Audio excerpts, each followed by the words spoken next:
મગાને સૂંઘે જ છે। જેમ આપણે જ્ઞાની છીએ તેમ જાનવરોમાં પણ કંઈક સાના હોય છે। શું કહીએ આપણે કચ્છીમાં સાના કહીએ ને, સાના બે। આપણી આસપાસ ઓરા છે, ઓરા। અંદર મારા કેવા વિચારેલા છે અંદર, એ પ્રમાણે આપણી આસપાસ ઓરા તૈયાર થતી હોય છે।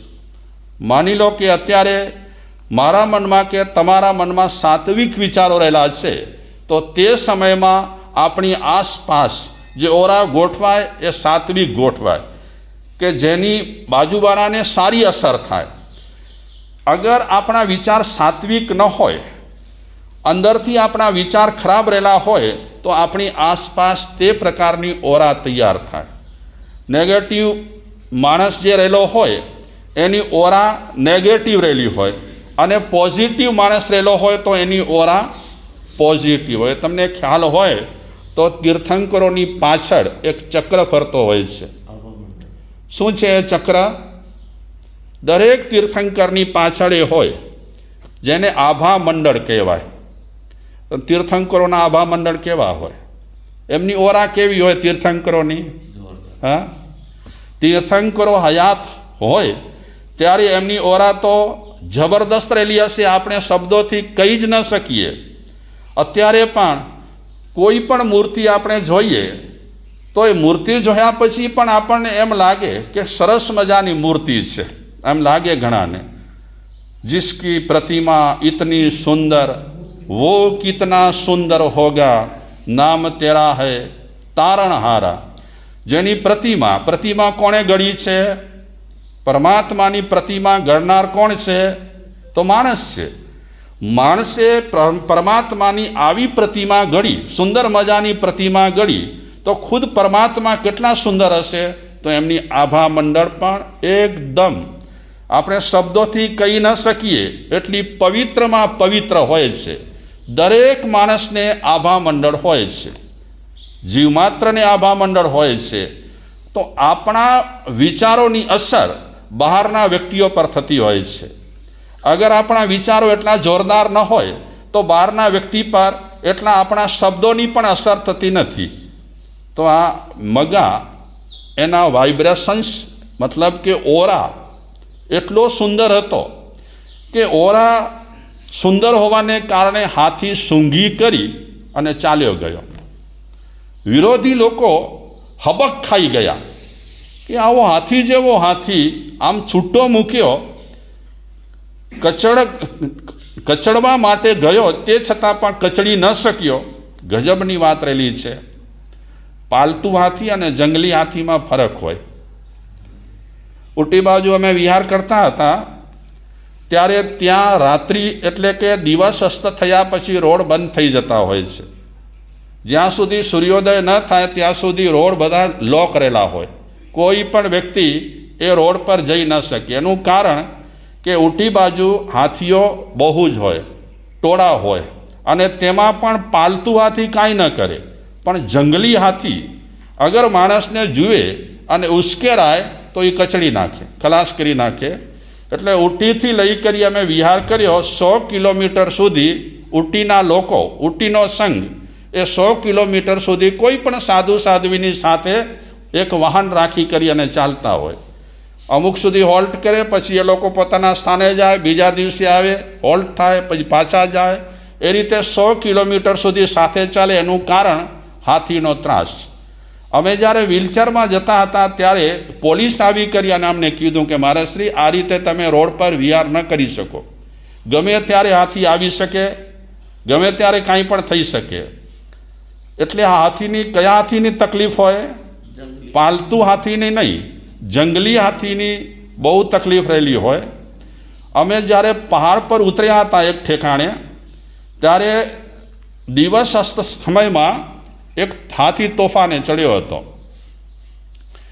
સ્થાનકના જે રખેવાળ હોય એ અમારી પાસે આવી કરી અને વાત કરી કે મહારાજ સાહેબ, હાથી તોફાને ચડ્યો છે, મારું ઘર પતરાનું છે, જો આ બાજુ આવશે તો ધ્વસ્ત કરી નાખશે પતરાના ઘરને, જો તમે હા પાડતા હો તો તમારા જે બીજા રૂમ છે ઉપાશ્રયના ત્યાં હું રહું, જ્યાં સુધી આ તોફાની હાથી આડોઅડો ન થાય ત્યાં સુધી.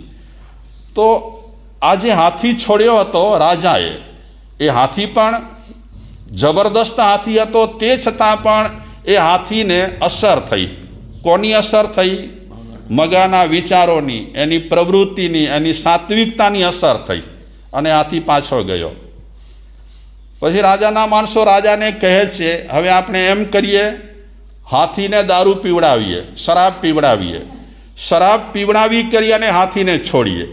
તો એ હાથીને કાંઈ ખ્યાલ નહીં રહે, માર કરતા અને આ લોકોને કચડી નાખશે. હાથીને દારૂ પીવડાવે છે, દારૂ પીવડાવ્યા પછી છોડે છે. હાથી મગા પાસે આવે છે, આવીને સૂંઘી લે છે. નશો ચડેલો, એ નશો જેને ચડેલો છે એ હાથી પણ એને સૂંઘી લે છે અને સૂંઘ્યા પછી એ પણ પાછો ફરે છે. સારા કામની અસર, જેમ ખરાબ કામની અસર હોય તેમ સારા કામની પણ અસર તો હોય જ. પછી ભલે ને કલયુગ હોય કે સતયુગ હોય, ચોથો આરો હોય કે પાંચમો આરો હોય, સારા કામની અસર ચોથા આરામાં થતી હતી તેમ પાંચમા આરામાં પણ થાય છે. એમ ન સમજતા કે પાંચમો આરો સાવ નિષ્ફળ રહેલો છે. પાંચમા આરામાં પણ આ બધી વસ્તુની અસર દરેક વ્યક્તિને થતી હોય છે. તો હાથી પાછો ગયો. નશામાં ચકચૂર હોવા છતાં પણ મઘાના વાઇબ્રેશન્સ એને સ્પર્શી ગયા, કચડી ન શક્યો. તો કેટલાક વિરોધી માણસો રાજા પાસે આવી કરીને રાજાના કાન કહે છે, મહારાજા આ છે ને મગા અને મગાના જે માણસો છે ને એ બધા લોકો મંત્ર જાપ બહુ કરે છે. એવા મેલા મંત્ર જાપ કરે છે કે જેના કારણે આ હાથી જેવા હાથી પણ પાછા ફરી જાય છે. એવા મંત્ર એમણે સિદ્ધ કર્યા છે. તો વિરોધીઓની વાતો સાંભળી કરી અને રાજા મગાને બોલાવે છે અને મગાને કહે છે, મગા કયા મંત્રને સિદ્ધ કર્યો છે? બોલ, શેનાથી સિદ્ધ કર્યો છે? મગા મહારાજાને કહે છે, મહારાજા મંત્રને સિદ્ધ કર્યો છે અને કયો મંત્ર છે એ પણ હું તમને કહું, કઈ રીતે સિદ્ધ કર્યો છે એ પણ હું કહું. એટલે મગા કહે છે, અમારો મંત્ર છે, સર્વે જીવો સુખી થાઓ, કોઈ જીવને કાંઈ પણ પીડા ન થાઓ, અમારો મંત્ર છે. અને એ મંત્રને અમે સિદ્ધ કર્યો છે અહિંસાથી, સત્યથી, અચૌર્યથી, બ્રહ્મચર્યથી, અપરિગ્રહથી. આ પાંચની સાધના કરી અમે મંત્રને સિદ્ધ કર્યો છે. રાજા વિચારે છે કે મંત્ર સિદ્ધ કર્યો છે એટલે હાથી સૂંઘી કરી અને પાછા જાય છે. પછી આને ચાહનારા પણ હતા મગાને. આ વાત મેં શેના પરથી લીધી છે? આપણો જે વિષય ચાલે છે ને એના પરથી આ વાત લીધી છે. મગાએ સ્વચ્છતા શું કામ કરાવી? મગાએ વ્યસનો શું કામ નાબૂદ કરાવ્યા? મગાએ વિવાદો શા માટે દૂર કરાવ્યા? કારણ એ કરાવ્યાનું કારણ કે બીજાની એ પીડા જાણે છે કે બિચારા વિવાદો કરતા રહેશે, ઝઘડતા રહેશે તો અશાંતિભર્યું જીવન રહેશે. જ્યારે વ્યક્તિ બીજાની પીડા જાણે ને ત્યારે વ્યક્તિ બીજાને પોતાની શક્તિ પ્રમાણે મદદ કરતો હોય છે. તો આપણું ગીત પણ ચાલે છે સાથે, ખૂબ ગણે તું મારા પ્રભુની રોજ દિવસ ને રાત, આખું ગાળે ભક્તિમાં પણ સમજી લે એક વાત, બીજાની જો પીડા ન જાણી જીવ્યું તારું ધૂળ ને ધાણી, બીજાની જો પીડા ન જાણી જીવ્યું તારું ધૂળ ને ધાણી. આપણે આપણી પીડા જાણી શકીએ પણ બીજાની પીડા પણ જાણવાની. માણસ છીએ આપણે. ખાલી માળા ગણવાથી જ ધર્મ થશે, ધર્મને આટલો ટૂંકો ન રાખો. બીજું પણ કાંઈક કરવાનું છે. ભગવાનની એક પૂજા કઈ છે ખબર છે? એક પૂજા છે સુંદર મજાની, સ્થાનકવાસી પણ કરે ને દેરાવાસી પણ કરે, બધા જ કરે. માણસ માત્ર કરી શકે પરમાત્માની પૂજા. એ પરમાત્માની શ્રેષ્ઠ પૂજા રહેલી છે. પરમાત્માએ જે આદેશ આપેલા છે એ આદેશ પ્રમાણે કાર્ય કરવું એ શ્રેષ્ઠમાં શ્રેષ્ઠ પૂજા રહેલી છે. મેં ગઈકાલે પણ કીધું હતું કે આપણે તિલક શેના માટે કરીએ છીએ? તિલક કરવાનું કારણ શું? ચંદન લગાડીએ એટલે ઠંડક થાય કપાળને, એટલા માટે. હા, કાલે જ આપણે વાત કરી હતી કે તિલક હું એટલા માટે કરું છું કે હે ભગવાન, તમારા આદેશ તો ઘણા જ છે, એટલા સુંદર મજાના આદેશ રહેલા છે, સુંદર મજાના ઉપદેશ રહેલા છે. જો કે પરમાત્મા આદેશ ન દે, સોરી, ભગવાન ક્યારે આદેશ દેતા નથી, ઉપદેશ દે. તીર્થંકરો ક્યારે પણ આદેશ દેતા નથી, ઉપદેશ દેશે. આપણે જ્યારે તિલક લગાવીએ છીએ ત્યારે ભગવાનને કહીએ છીએ આપણા જે ઉપદેશ છે એ ઉપદેશ મારા જીવનમાં ઉતરે, એને અનુસરું, અને આપે જે રીતે જીવનને ધન્ય બનાવ્યો છે તે રીતે હું પણ મારા જીવનને ધન્ય બનાવું. પૂજા પરમાત્માની બીજી એ જ છે કે પરમાત્માએ જે કાંઈ આપણને નિર્દેશ આપ્યા છે જીવન સફળ બનાવવા માટે, એ નિર્દેશ પ્રમાણે પગલે પગલે પગલે પગલે આગળ વધવું એ પણ પૂજા જ છે.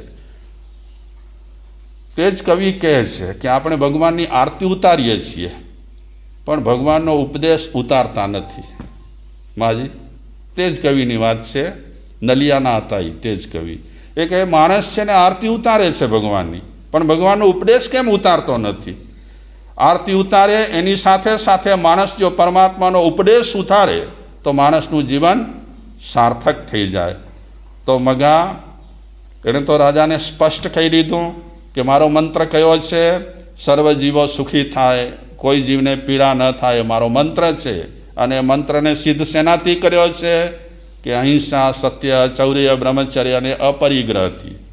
મહારાજા વિચારે છે કે આપણે પણ એ મંત્ર સિદ્ધ કરીએ. મગાને કહે છે કે તે જે મંત્ર સિદ્ધ કર્યો છે તે મારે પણ સિદ્ધ કરવો છે. તો મહારાજાને કહે છે મગા, જે હું કાર્ય કરું છું એ કાર્યમાં તમે જોડાઈ જાઓ તો તમે પણ મંત્ર સિદ્ધ કરી શકશો. મગાનો પણ એક ચાહક વર્ગ હતો, જેમ વિરોધી લોકો હતા તેમ એક ચાહક વર્ગ હતો. એ ચાહક વર્ગ મગાના વિષયમાં રાજાને કહે છે મહારાજા, આ માણસ એટલો શ્રેષ્ઠ છે, આપણા આખા શહેરને, આપણા શહેરની આખી કાયા પલટ કરી નાખી છે.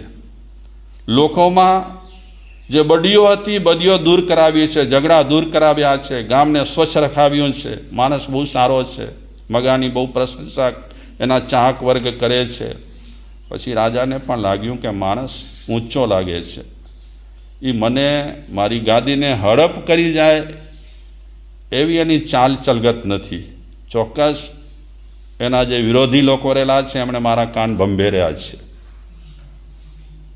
આપણે સારું કરીએ ને એની પહેલાં કસોટી થાય, પછી એનો પડઘો પણ પડે. અગર અંદરથી આપણે સારું કરતા હોઈએ તો કસોટી તો થાય ને થાય. મોટું કામ હોય તો મોટી કસોટીઓ થાય, નાનું કામ હોય તો નાની કસોટીઓ થાય. કસોટી વગર તો કાંઈ છે જ નહીં. તપસ્યા આપણે કરીએ તો એમાં એ કસોટી તો થાય. માથું દુખે, ચક્કર આવે કે ના આવે? હા, બધી ચીજોમાં. આપણે કોઈ સંકલ્પ કર્યો હોય ધાર્મિક અનુષ્ઠાનનો તો એમાં પણ કસોટી થાય, અવરોધો આવે, અડચણો ઊભી થાય. હરેક ચીજમાં, સારી ચીજમાં કસોટી તો આવતી જ હોય છે. પણ એ કસોટીમાં માણસ મજબૂત રહે તો એ પછી ઉઘરી જાય, પાર થઈ જાય. તો મગા માટે રાજાના મનમાં અહોભાવ પેદા થયો. પબ્લિક ઘણી ત્યાં એકત્ર થયેલી છે. એકઠી થયેલી પબ્લિક વચ્ચે આ મગાને મહારાજા મહામંત્રીની પદવી આપે છે. જેને હાથીના પગ નીચે કચડવાના હતા એના સારા કાર્યો સાંભળી જોઈ અને મહામંત્રીની પદવી આપી. સમય જતાં પદવી મળી તો પદનો ઉપયોગ કરે છે. આમ પદ વગર અત્યાર સુધી સારા કામ કરતો હતો. હવે પદ મળ્યા પછી, સત્તા મળ્યા પછી વિશેષ સારા કામ કરે છે. પદનો દુરુપયોગ નથી કરતો. અહંકાર નથી રાખતો. સારા કામ કરતાં કરતાં કરતાં સમય જતાં એ મોટો પુરુષ થઈ ગયો અને પછી એ પ્રદેશનું નામ પડ્યું મગધ. આ મગાના નામથી મગધ એ પ્રદેશ થયો. આપણે જે જંબુકુમારનું ચરિત્ર વિચારીશું એ જંબુકુમારના ચરિત્રમાં આ મગધની વાત આવશે, શ્રેણિક મહારાજાની પણ વાત આવશે, બીજી ઘણી બધી વાતો આવશે.